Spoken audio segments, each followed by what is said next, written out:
All right, it's about 5:10 in the morning, a.m. on Monday morning. It's not my day off, but I get several hours. Uh, I get several hours before I have to clock in for work. So I might as well take this advantage of these several hours. Um, my thought process is I want to get better, make no excuses. Every chance I get or every opportunity that I can get, practice. So this is organ number 5 where I was spending time on the organ. I played a little bit yesterday on Sunday. At the very end, my replacement played pretty much the majority of the church services, and then I played a little bit toward the end.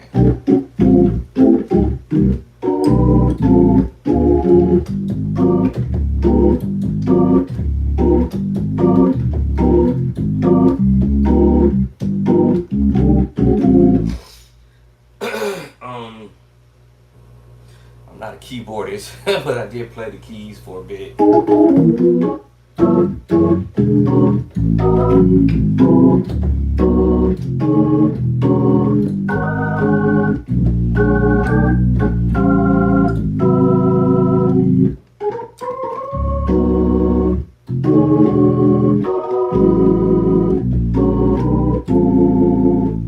So I did play a little bit Sunday, just very little bit on the keys and a little bit on the organ, but I'm not no keyboard player like I said.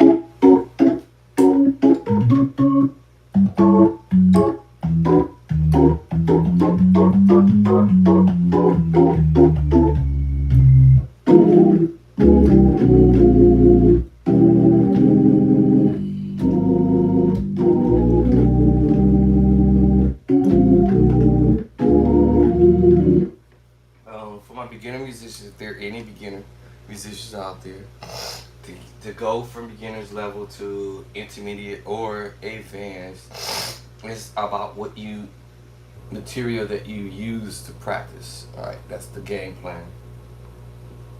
All right, so it's A. It is 5:12, 9 in the morning. Started this at 5:10.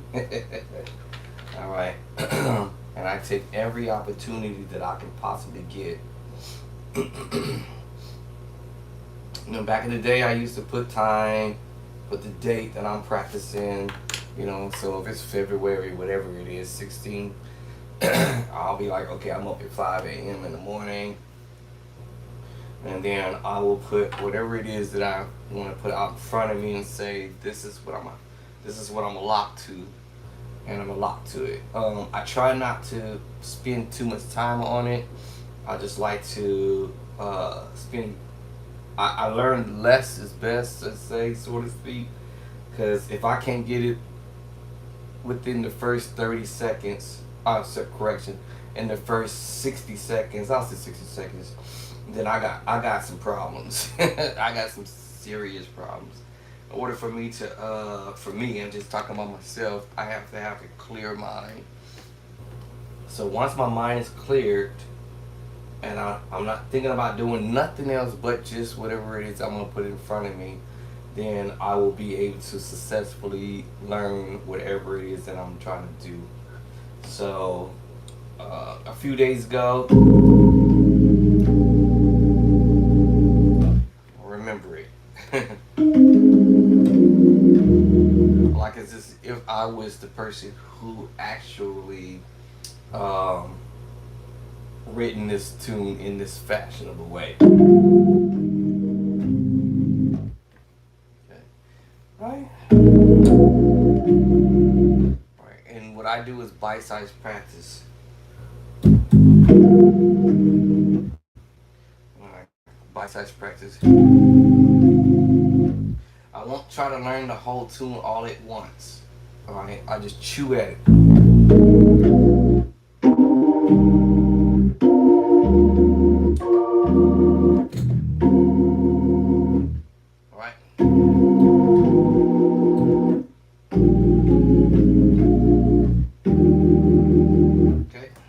I come back.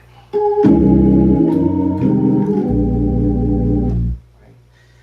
And I will chew at the song until I have it all. You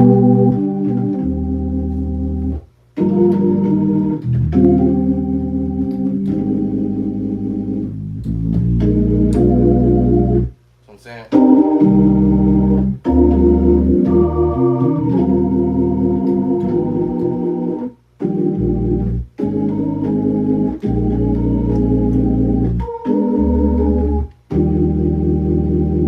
Into that. Right? Take a break, time out, and now every day I would just come and chew at this. Um, and what I say, maybe I might chew at it a few times in a day. All right, I might chew at it a few times. I usually use the other word, chisel. I don't have my tools. It's in the, I believe in the living room, but I don't have my chisel. Well, I can just chisel at this. Chisel at the wood. You want to chisel at the wood, so I'm just chiseling at this as I go bite-sized practice. I've learned that less is best. Now, people say when we say less is best, we might have another terminology for that, meaning that, it don't take all this crazy stuff to learn all the wild stuff. As far as playing music as far as that is concerned, you don't have to play all the spectacular chord changes and the wild stuff. Less is best. People might use that terminology from that angle, but I'm just saying, the less that I do, the best that I will remember it verbatim. Like, it would be like, I guess my best way I was saying, I can actually picture the chords before I even play it. I can picture the chords and play the chords without even touching the keyboard. I can see the chord.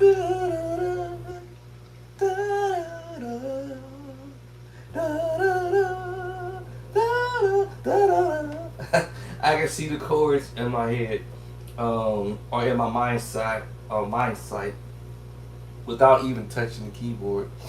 And if it's that way, that's a good sign that you have a pretty good memory, and chords is gonna lock no matter what, because now your focus is straight up focus, right? And your chords is gonna fall right where they need to fall every time, because I've heard this conversation that's I believe it was Sebastian Weeks, I forget, whenever he's talking to musicians or interviewing musicians on his show, he uses terminology that was intentional. Yes, every chord movement is intentional. It's not a mistake no more. Now, if I come across something that I'm doing, I'll let y'all know, oops, that was a mistake. I didn't mean to do that. That was like, what was that I just played? That was an oops.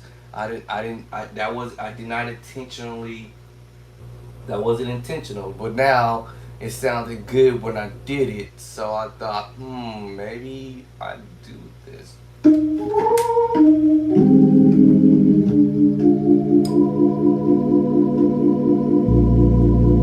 That wasn't intentional, but that was I didn't mean to do that. That wasn't intentional.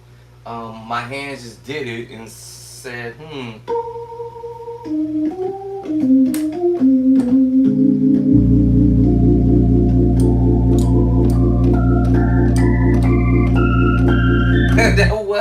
that wasn't intentional. It's just I just did it, and I didn't intend to do that, but it sounded kind of cool when I did it. But now if I keep doing it, then it's intentional. I'm intentionally doing this on purpose.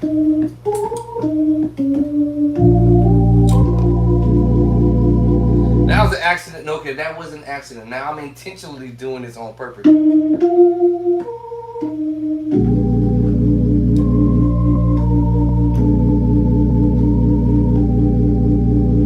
I'm intentionally doing that now. myself. See, because there's a difference between intentionally doing something and that, oops, I didn't mean to do that. That was not, I didn't mean to do that. That was not in my plans. That was for sure not in my plans, but okay. So, and that only happens when you like after you like learn the idea of what somebody might have done, then you can take it and twist it, fix it, or however you want to call it, remix it or whatever, however you rearrange it or whatever.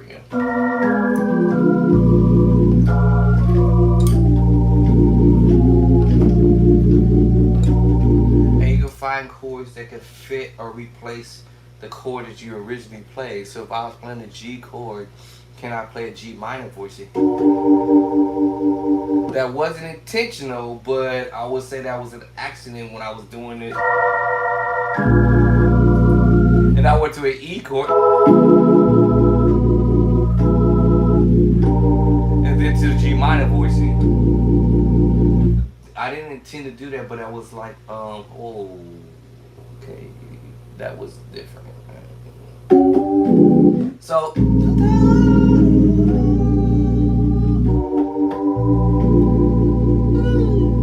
oops. Right? So you can start taking stuff and twisting it up, remixing it or whatever, or how you want to call it, flipping it.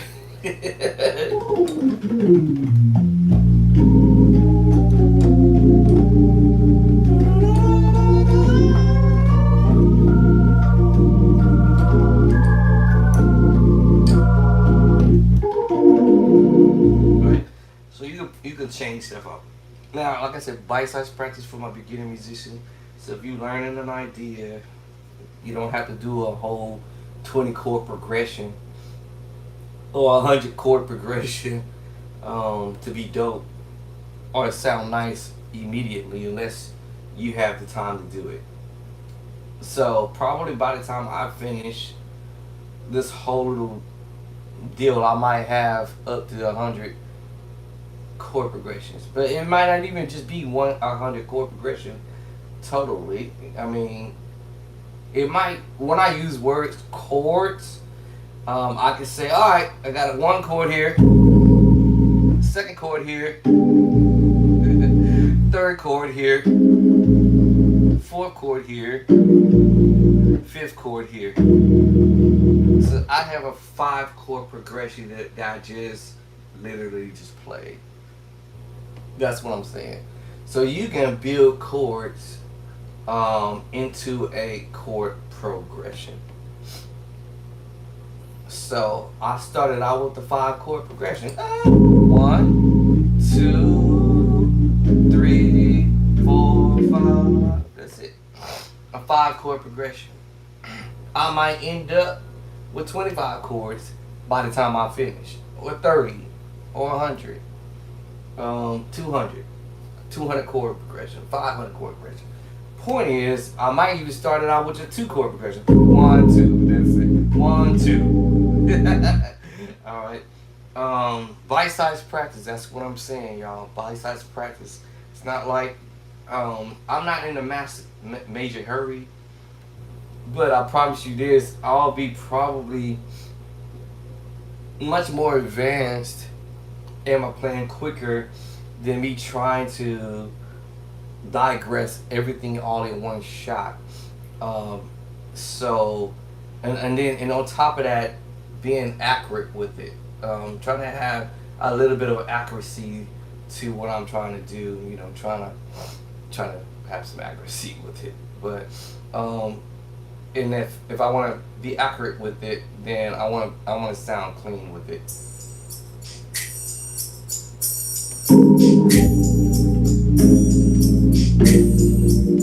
Intentional.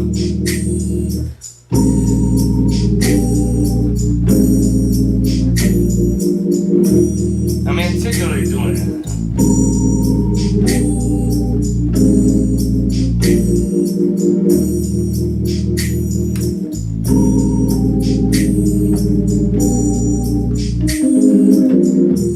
As long as I change it up.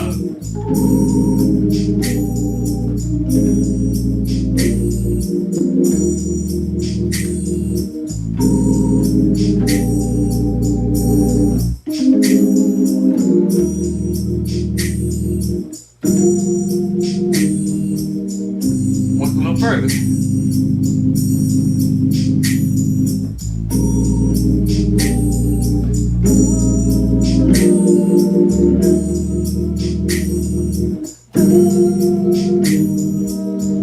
I looped it back.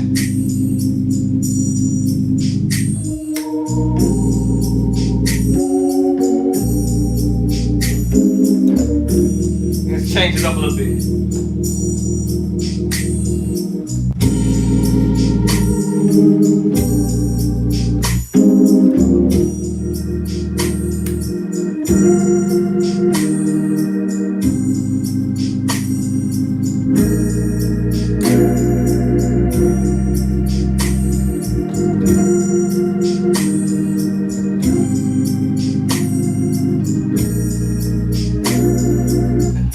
Right back to it.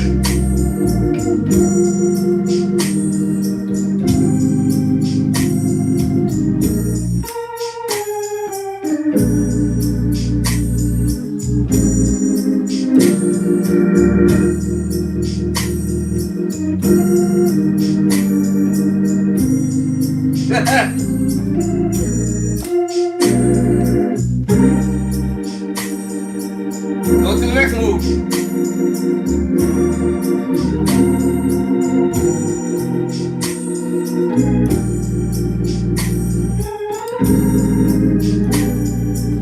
Back to the top.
Messed up on that last part of it. I missed a chord or two. Let me see what the other one. Da da.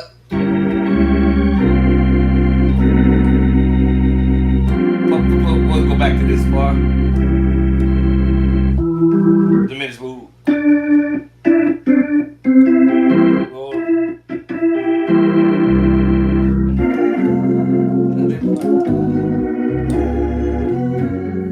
I forgot that one last chord. But my point is mastering the chords step by step versus trying to rush through a whole slew of stuff and don't get it right. Now my whole game plan is if I don't get it all right, at least I get near and dear to what I'm trying to get across. But do it in bite-sized fragments. So I would have just did a little bit of the first key, E flat.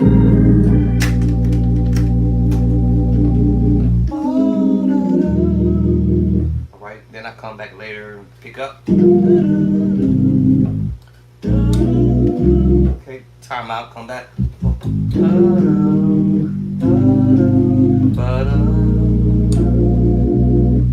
Then come back later, pick up the rest.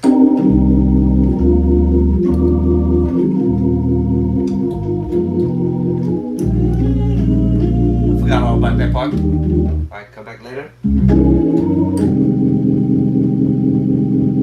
Alright. And then just do a little bit at a time. So that way I'm not overwhelming myself with too many things to do. Now, what I've challenged myself to do, instead of me focusing on one thing, because I get bored. I'm being honest with you. I get bored when I'm working on one thing. I don't know what it is, but whatever it is, I get extremely bored trying to work on what I consider one project. Okay, I got all that.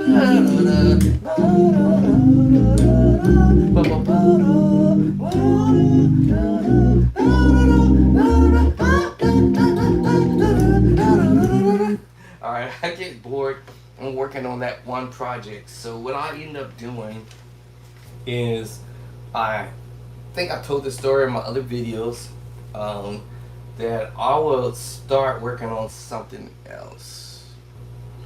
Alright, I'll work on something else. I had a goal in mind, and the goal in mind is to work on maybe like 18 different ideas.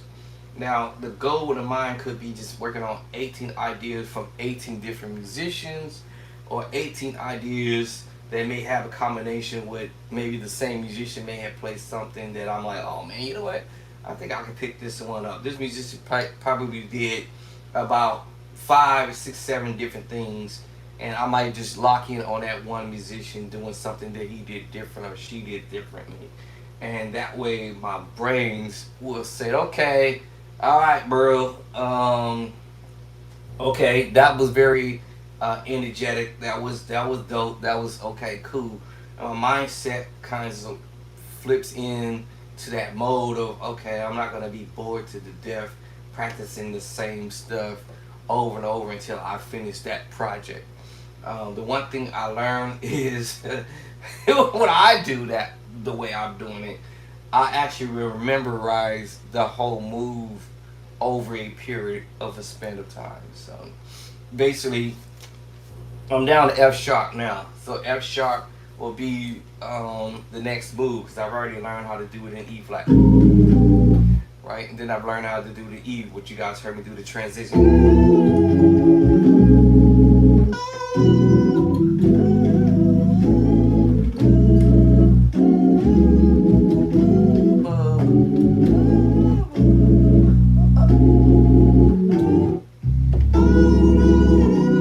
Alright, so then I learned how to go to F with it.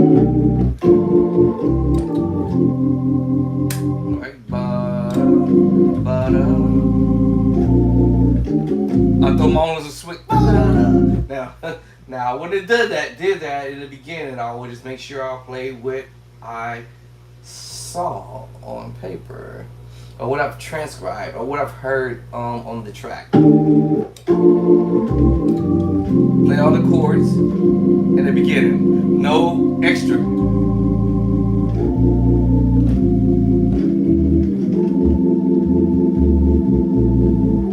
No extra. I'll just play what I've learned.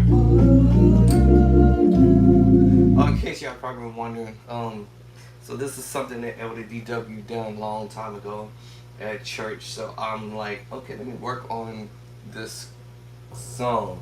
The thing I'm doing is not so much trying to learn to play the song. I know that sounds funny to kind of say, but it's more of me saying, you know what, I can take away from what's happening in the song. So,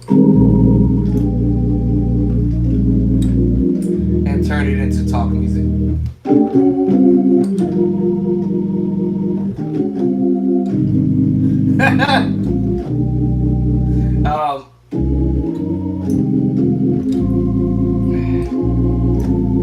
turn the whole song into a talk music thing. It's not like I'm gonna go to church and be like, okay, y'all, I want y'all to say, oh, the blood, come on, group, the blood, whatever the words are, y'all sing these words. No, it's actually more of what can I do with it? Um, is a takeaway. Y'all catch what I'm saying? A takeaway from the song. It's not so much that I have to be at church and play the song. I used to say this and I'll say it again. It's not that if I'm learning something from a musician that I have to be at church to play this at church. Anywhere on the planet. I don't care where I'm at. I could be right there where Elder Devin is playing and play his song. He'll play these chords right in front of him. It's not that I have to go and be somewhere to play this stuff. What I'm saying is, what is the takeaway from it? So my takeaway from it is, hey, this is an idea that I could just use as talking. Somebody's talking. Praise the Lord, everybody. God has been good, hasn't He? And whatever the preachers might be saying. I did a video the other day where a preacher was just talking, and I'm just playing chords behind it, seeing how it works. Right? Just it could be not even just a preacher. It could just be somebody in general who just having a conversation, and I'm just playing background music. We call it soft music. Like the pastor, he might get up and say, he may not always tell me this, but not that he have to, but he might get up and just start talking, whatever he's saying, whatever he's conversating about, and he just kind of give me this look like, hey, can you help me out with some sounds or music, whatever. So I'll just.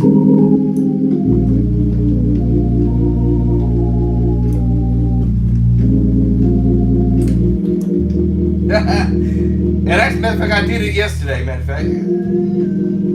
While he's just talking, no rhythm,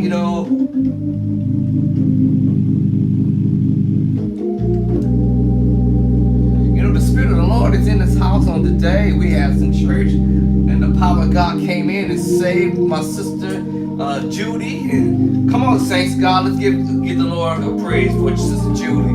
Sister Judy came in the house and got saved on the day. Come on, and I might get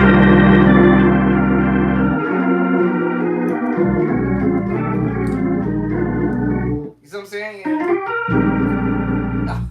And I might bring out some more the drawbars or whatever. Then he might come back in and chill a little bit.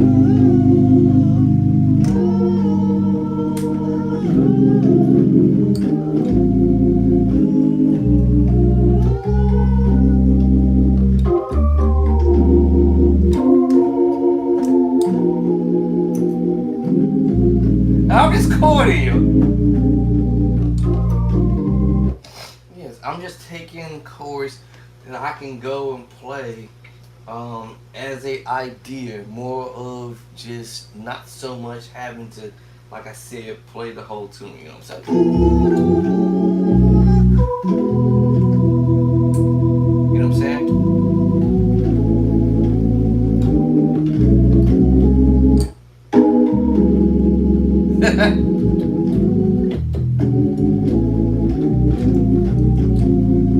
Yeah.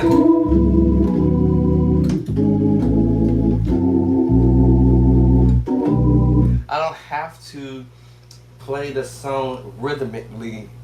Maybe I should say it that way. I don't have to play the tune rhythmically, but all I have to do is just play chords. Right? That's it. What? Yeah. And then if you go there.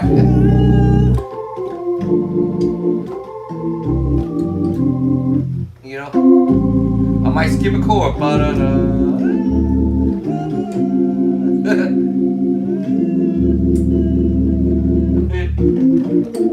I skipped the whole. I just took ideas from the song and let me do what I want to do with it at the end of the day. Same thing now. I'm going to F sharp with it, or G flat or F sharp.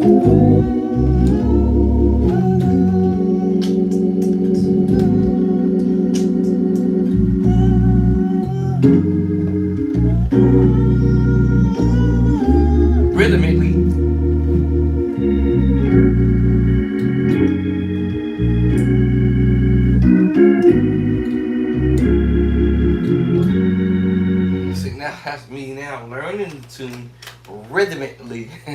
But if I learn the song and take away from the moves, and I'm not worrying about rhythm,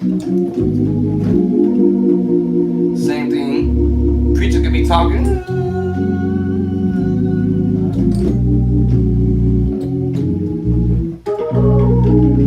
and believe me, I've done this so many times.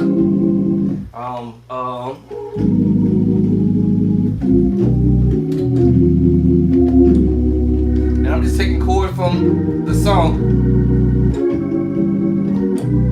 All right, and taking chord from the song and creating talk music from it. And then also, if I wanted to flip the whole thing and do a groove with it, I can actually do that too as well, in all of the chord movements, and have fun, you know. So.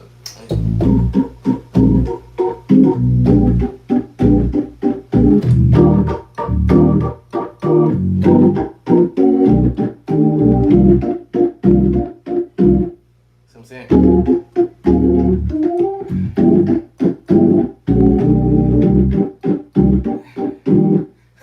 So I can groove the song or the chords from the song and have fun doing that or whatever, right? You know, I can create shout music for me, whatever you want to do. You know,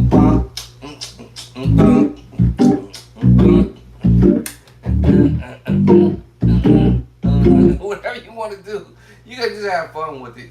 It's just about take away from what you can take away from the song. All right, that's what it's all about. I don't necessarily have to be somewhere jamming the song out the way it's supposed to be, unless otherwise, like to say, I would just say, like if my wife says, "Hey, what is that you playing?" And then I'll say, "Well, it's the tune from called Joe, it's Joe Pay's song called Older Blood."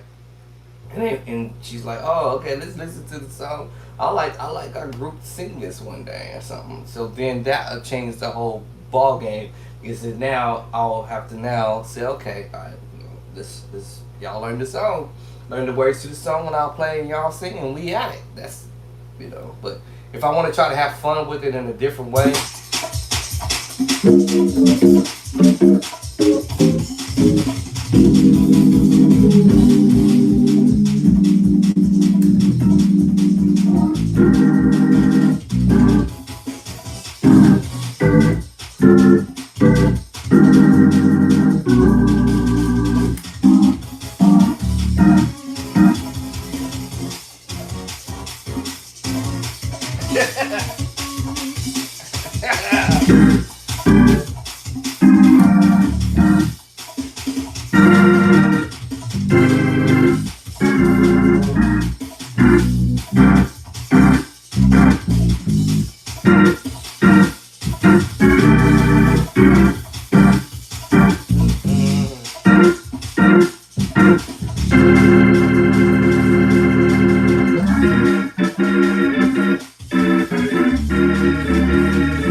I'm just messing around.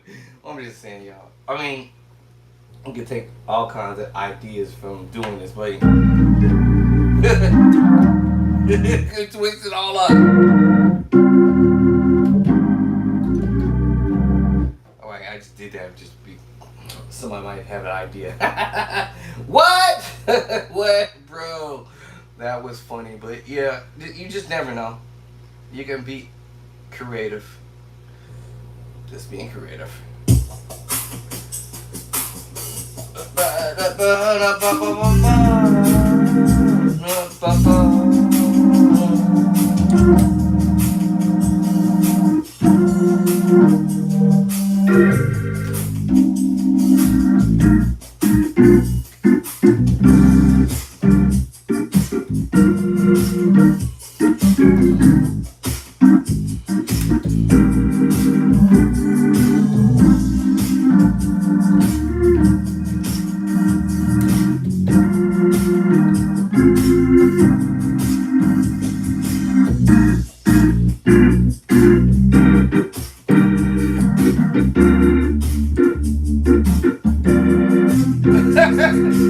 Take the rhythm.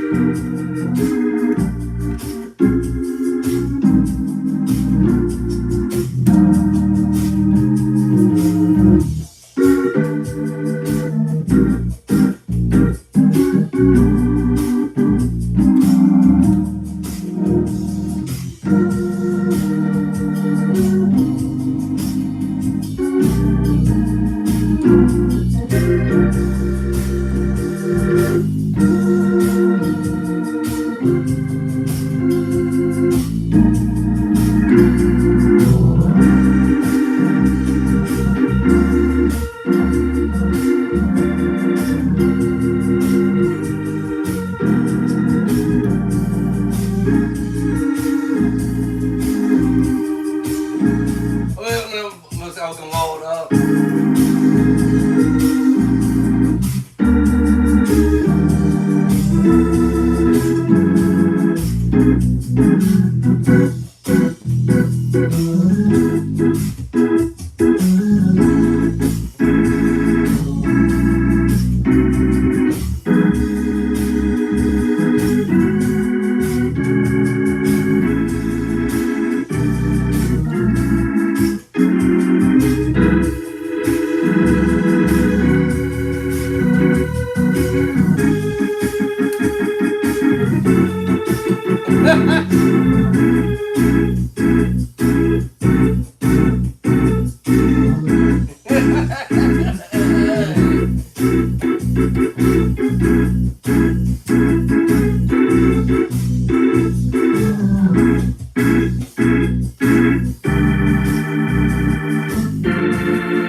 Just make that up, but anyway.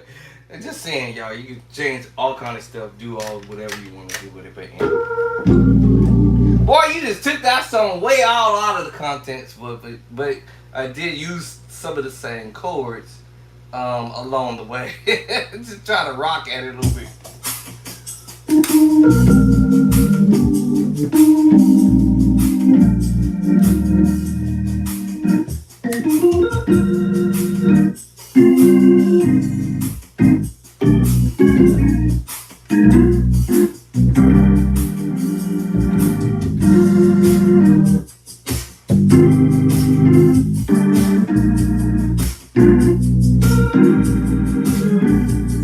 Let's start it over.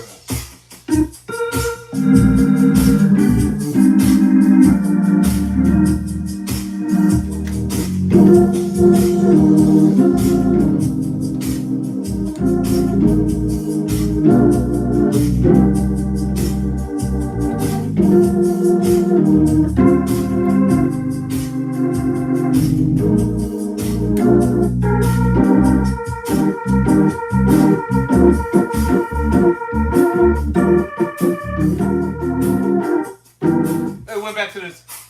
The track went back to the top. Actually, I didn't want it to do that, but it did it. But you see, so you can flip this around and have fun with it.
I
forgot. Oh, what was that? Minor move. I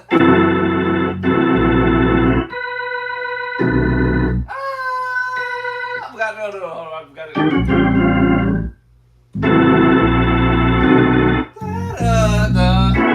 Oh, I forgot him.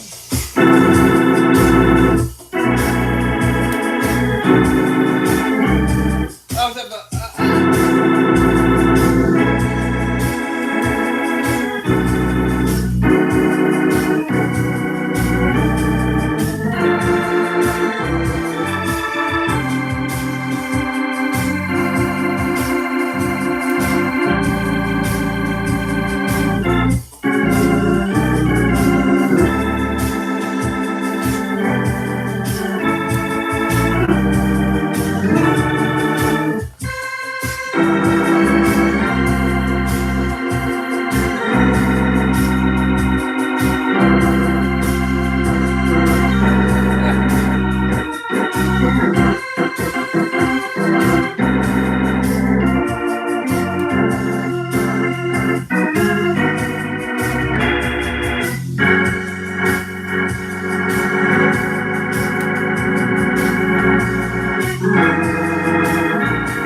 I missed that one at the end. I was supposed to be at the F sharp. I had to drop back down to F.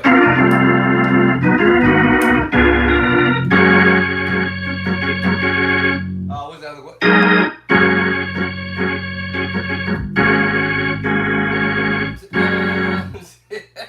Let's see, hold on, y'all. I done forgot what track am I messing with? Oh, hold on.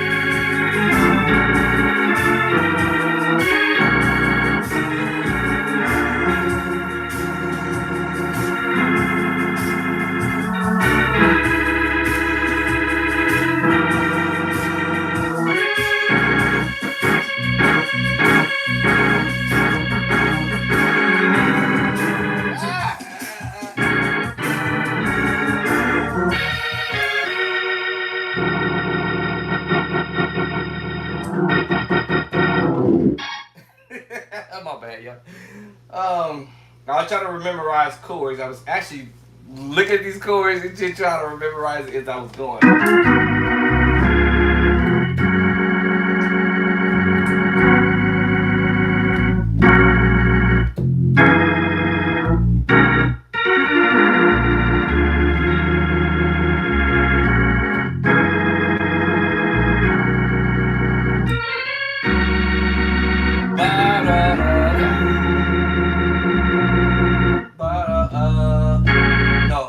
that the one coming up? Yeah, that's the one that's coming up. Hold on, y'all.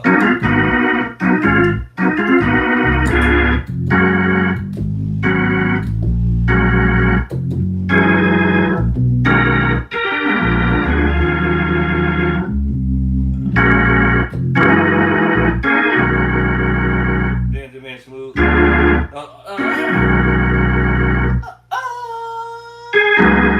I forgot. Hold on. F B flat.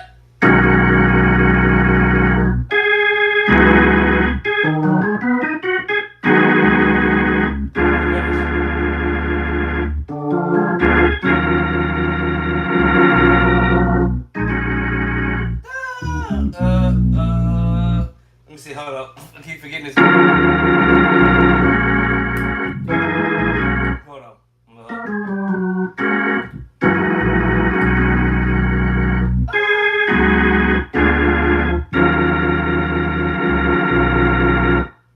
Oh, the other chord. So I think normally I'm high up on. Actually, it should be going low on the bass line.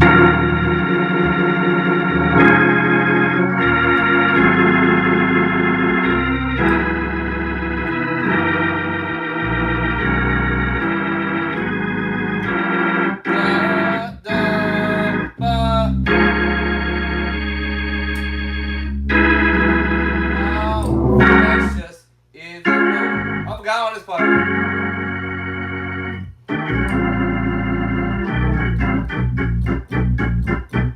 Okay, so I'm on my next movement.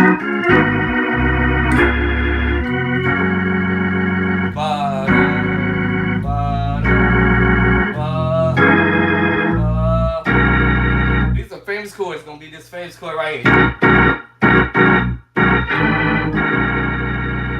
That's the famous chord, y'all.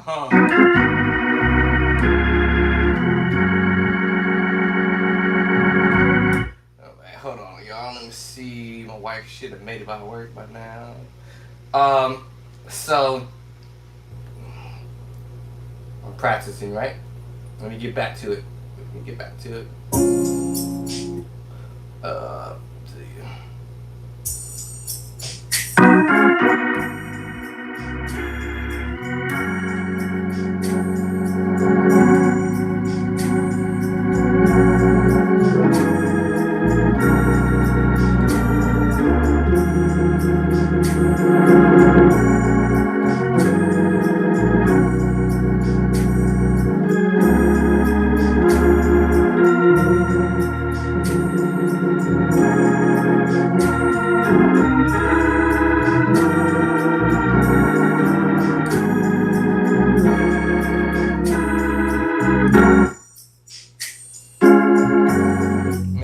Slower.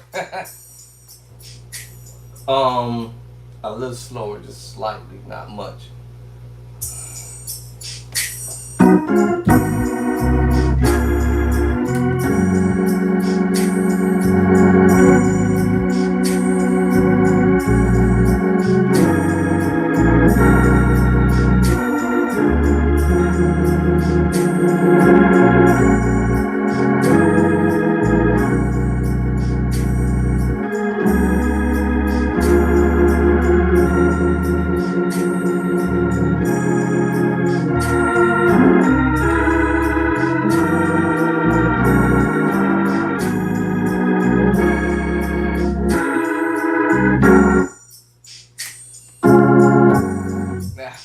Let's take it slower.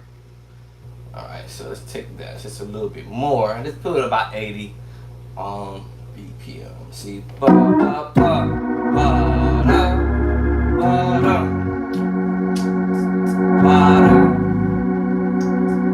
ba da ba da. Alright, so I'm gonna take it down there. So now here's what I say. I'm chiseling at it.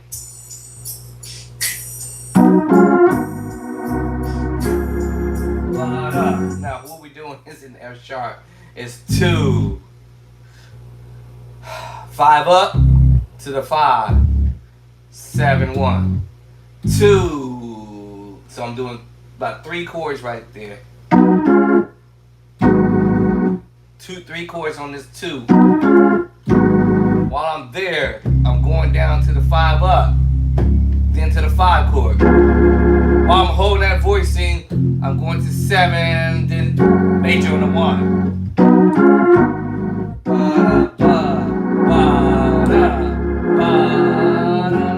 So I'm holding.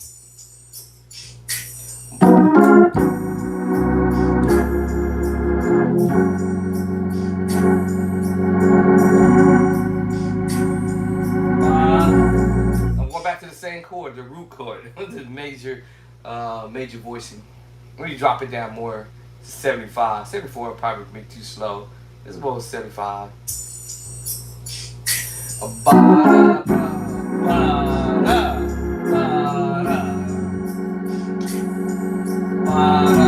Now, probably what you're hearing is the bass lines repeating. Everybody call that da-das or whatever. But I think in my mind, I might want to go half step. Let me try that. Ba-da, ba-da, ba-da. That's what I got.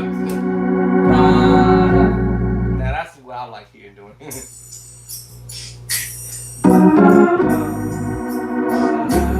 Ba-da, ba. Hold on. Ba-da, ba, ba-da, ba-da. Half step.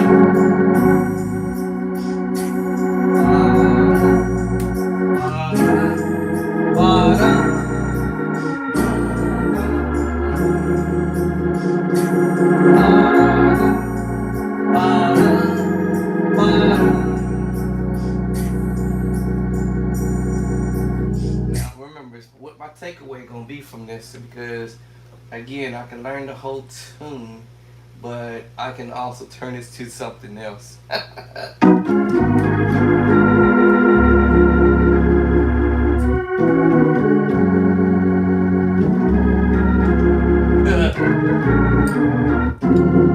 can turn it into talking music and have fun with it. Alright, but so F sharp to F sharp sus2, and back to F sharp, voicing to the 3 in F sharp. And then it goes 7, 1, 3, 4. Famous chord all day. Alright, that's gonna be the famous chord throughout this whole movement.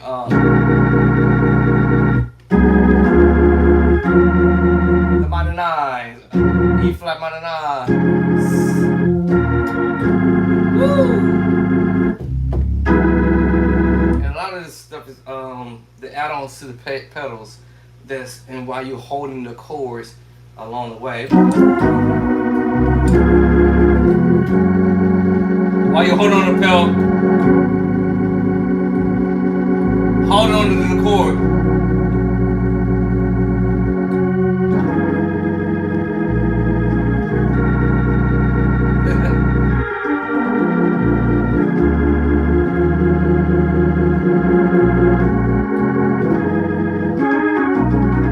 That way I can do it.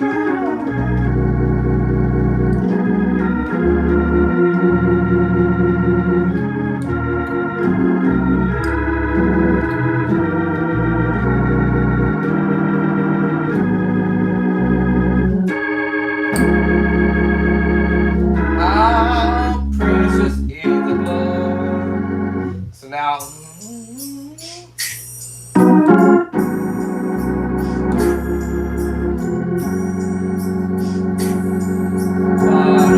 I'm walking it up to it.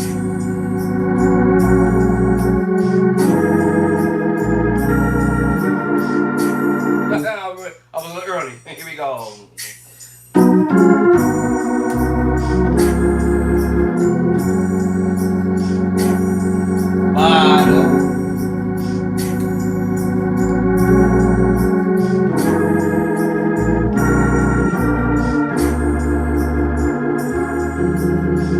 So I did that a little earlier. Because of the rhythm, it's a lot slower, so my brain is like, go faster!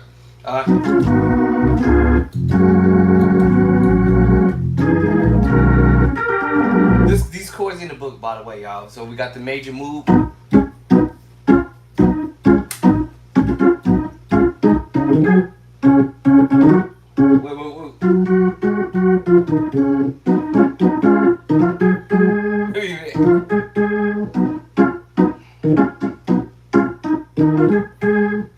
A flat, ba ba ba ba ba ba ba ba ba ba. I ain't played A flat in so long. I forgot how to play A flat. I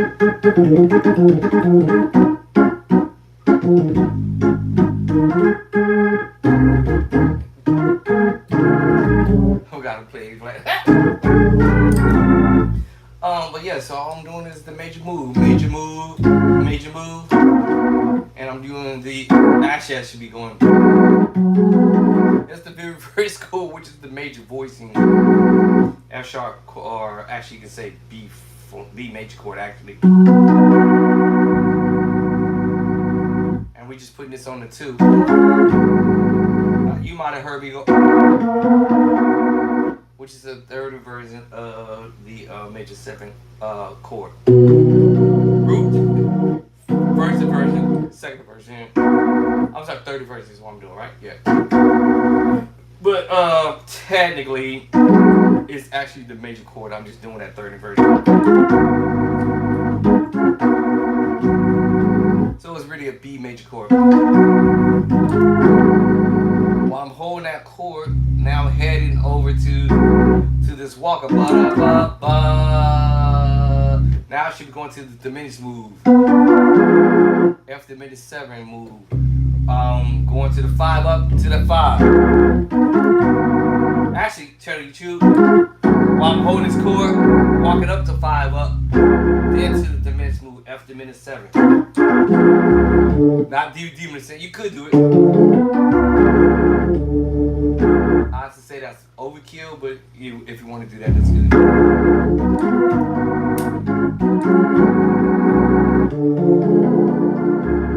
D diminished 7, but it's F diminished 7. While you're holding that chord, going to the F, going to the 7 in F sharp. 1, 7, and then you're going straight to the F sharp chord.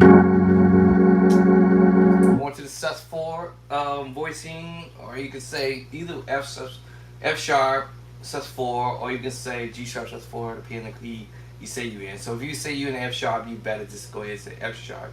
But F sharp sus4, or you can play. Let me think. You can actually play the B chord, but it's F sharp sus4, which would be sus2. And remember, you have the secret sauce chord. Depending on how bright you want the voicing to be.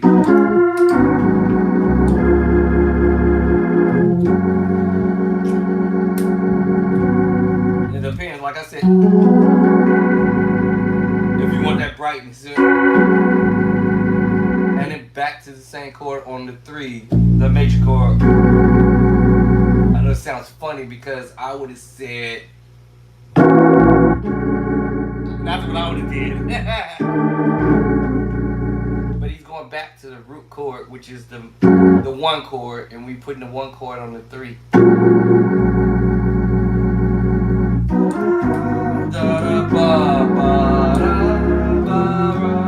One chord. 1 chord on the 3. That's funny that voicing sounds cool there because, but like I said, I would have went. Woo! That's what my mind would have said, but that's not what he played. But now I can still add it to it. But I gotta be quick and get off of it because the next move is going into the minor, the 6 voicing. So I have to be like, hurry up and get off of it, you know.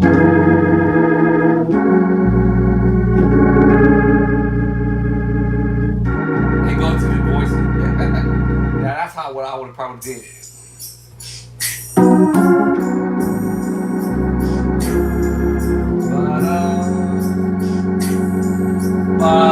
Here comes what's this.